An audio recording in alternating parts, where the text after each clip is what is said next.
विधायक श्री अशोक दास मान्यवर मु विभागीय मंत्री आशा करी जे जो आमर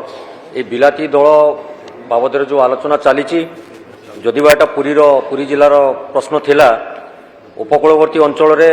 वासुदेवपुर ब्लॉक एवं तिहिड़ी ब्लॉक ए दुईटी जाकर बर्तमान 10 मौजा केनाल कथा कही से आपातत खनन किसी परिष्कार बुरो कोल्ह ठारू छिंदल पर्यंत से गोटे समस्या रही जोटा कि पानी उपर मुंड पर्यंत पहुंची पारि नाही एवं सुग ठारू अगापुर पद्मपुर ठारू सानंदपुर एड़ताल सब माइनर कंचुड़ी नदी एवं मंतेई नई कियापड़ा माइनर आरुआ गमेई नदी विनायकपुर रे नुआ नई एगुड़िक बर्तमान बिलाती दल में पूरा परिपूर्ण रही जोटा कि आमर जिते बात्या के टिके वर्षा हो जाऊँगी सेटा वाटर लगिंग परिस्थिति सृष्टि करुच्ची जो कि से अंचल लोक मैंने पानी घेर भीतर रही विभिन्न समस्यार सम्मुखीन होती दयाकोरी तार खनन व्यवस्था एवं ताकू पुनरुद्धार करने व्यवस्था करेंगे कि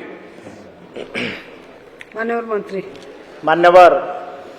स्पीकर मैडम मान्यवर विधायक वासुदेवपुर जो प्रश्नटी उत्थापन करिसंती निश्चित भाव में सबू उपकूल अंचल दलर समस्या रही एवं यही वर्ष ये आर्थिक वर्ष बजेट रे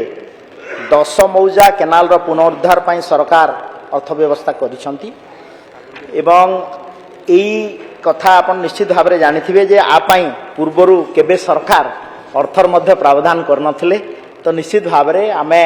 सचेतन अच्छु एवं जोटा स्पेसिफिक इश्यू रहिबो आपण वाटर रिसोर्स डिपार्टमेंट सहित आलोचना करके ताकू आमे आगामी दिन में कार्य